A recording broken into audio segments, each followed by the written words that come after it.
I'm Ingo Stenner, I'm the IL, Industrial Lubricant Technical Service Manager for Chesterton. I'm delighted to be joined by Hans Decker today. Hello, Ingo. Hans is our product line manager for mechanical packing, gasketing and also live loading. Correct, yes. Today, Hans, I would like to talk with you about tightening nuts and bolts. Yes. For example, tightening nuts and bolts, where do you need to do that? Yes, very often in industry, bolts are actually being tightened to a certain force. Mm-hmm. And the way that is being done is with the use of a torque wrench. So in essence, you have a certain force that you need to apply on a certain bolt, and then you use the actual K nut factor to calculate a certain torque that needs to be applied to the torque wrench. So if I understand that correctly, you want to actually create a pulling force on the bolts, but you cannot calculate the force directly. You can only calculate it indirectly by actually calculating the torque. Yes, if you use a torque wrench, that is exactly the case. Okay, that means for calculating this torque you need a specific factor which incorporates all the coefficient of frictions of the head, the threads, the nut, every other areas as well. So it means it's one factor and it's called the K-nut factor.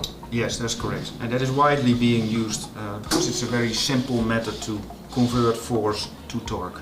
Okay, so the K-nut factor is actually an empirical calculated or empirical measured factor. Means it's actually one test and you get one value which is actually being incorporated for the calculation of the equipment.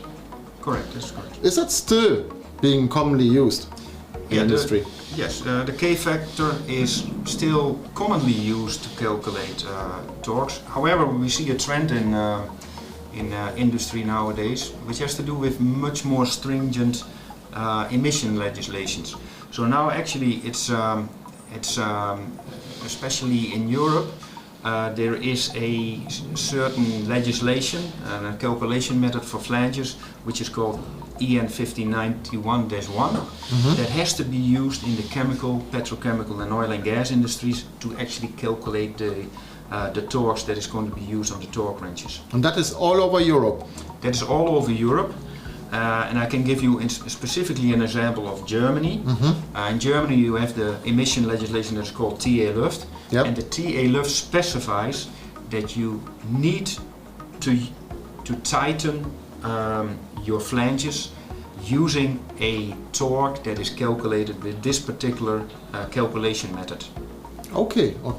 And when I look at the formulation of this 1591-1 calculation, it's very, very complex, isn't it? It's a relatively complex calculation that can really only be done with the use of software. We use that software, those software quite a lot, and so a certain number of data needs to be entered into the software. For example, dimensional data of the flanges, operating data of the system, but as well in order to calculate the torque. The friction coefficient for the threads need to be entered, and as well the friction coefficient of the bolt head or the nut needs to be entered in that software. So really, when you're using an anti-seize, those factors really need to be available to do the calculation. So that means if you have a K-nut factor, you cannot really put that into this equation. No. Means a K-nut factor for this case is of no use. Correct. If you want to comply with this European legislation, you're going to need these other factors. So it means you need the coefficient of friction for the bolt head. Yep. And you need the coefficient of friction for the threads of the bolt. Correct. So Chesterton actually went the way and got everything tested.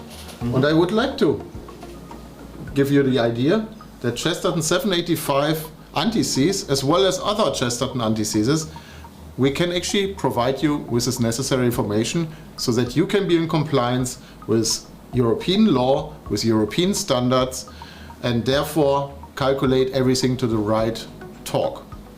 Hans, thank you very much for shedding some light into this discussion. Thanks a million. It was a pleasure, Ingo. Thank you. Thanks.